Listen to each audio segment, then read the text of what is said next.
Monsieur le Premier ministre.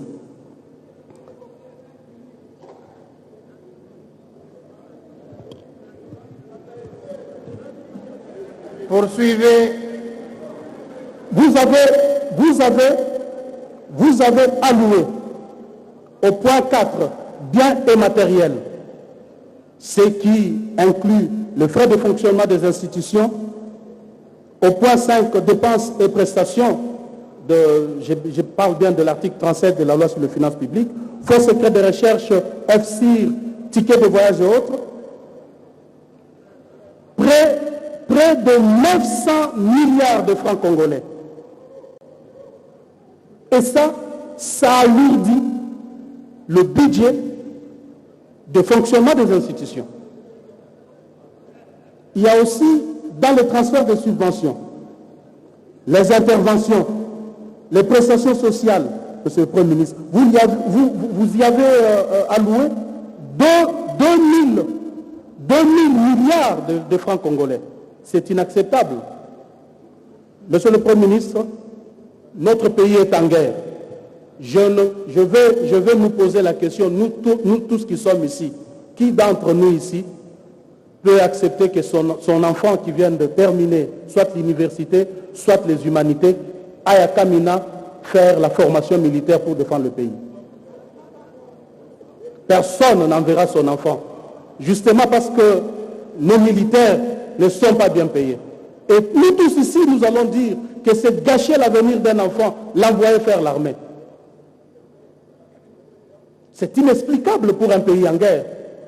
Ici, je me rappelle que lorsque le Japon frappa les États-Unis à Pearl Harbor, les Américains furent mobilisés. Chaque dignitaire du régime à l'époque envoyait un enfant faire le service militaire. Les ministres, les députés et autres. Et voir les enfants qui étaient refusés dans le service militaire, beaucoup se pendèrent parce qu'ils estimaient qu'ils étaient humiliés, le fait qu'ils n'étaient pas acceptés dans les forces armées pour aller défendre leur pays. Et chez nous, nous-mêmes hommes politiques, nous ne savons pas envoyer nos enfants faire l'armée pour protéger notre propre pouvoir. C'est très grave parce que notre budget pose déjà problème. Je ne veux pas aller dans des... Je vais rester dans les chiffres, Monsieur le Premier ministre. Je vous fais une proposition. En fait, certainement, nous allons, je vais revenir à l'ECOFIN, mais accordez-moi une minute seulement, je vais aller dans les chiffres que le budget nous a donnés.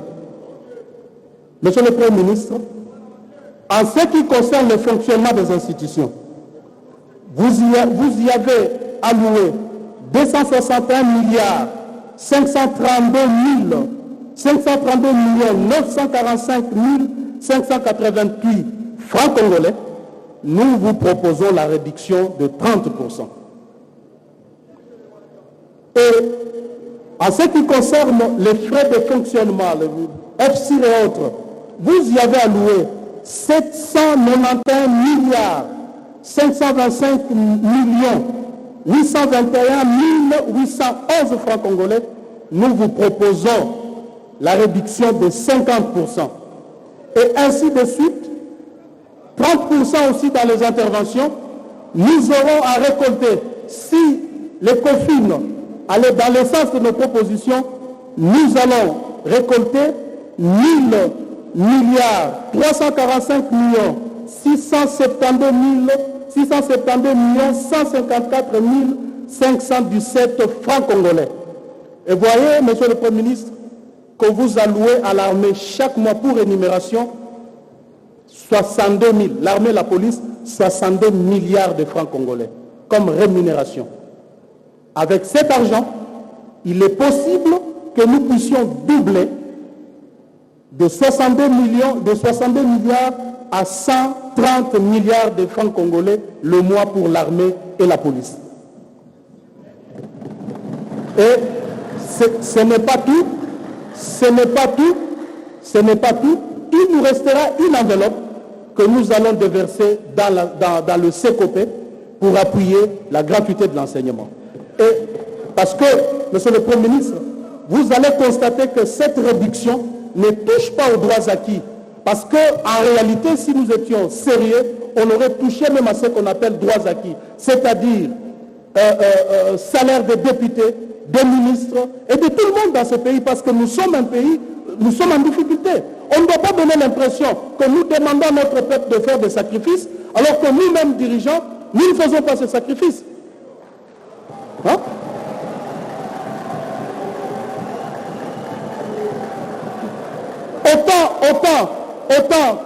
Autant tout le monde fait le sacrifice, nous demandons au peuple de faire le sacrifice, nous devons prêcher par l'exemple. Nous devons accepter qu'aujourd'hui, ce qu'un ministre touché hier soit divisé par deux. Nous devons accepter que ce qu'un député touché hier soit divisé par deux. Ce n'est pas du populisme, je suis sérieux et je sais de quoi je parle. Alors, chers collègues, pour chuter, de toute façon, le Premier ministre n'a rien à faire pour l'instant. Parce qu'il a déjà déposé ses projets de budget.